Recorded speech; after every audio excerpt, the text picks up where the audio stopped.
Natatandaan mo pa ba na tayong dalawa ay unang magkita? Panahon ng kamusmusan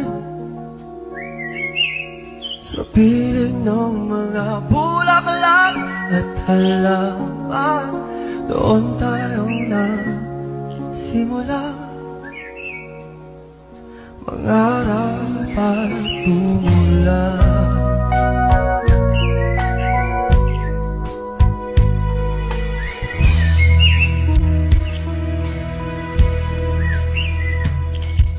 Natatandaan mo pa ba?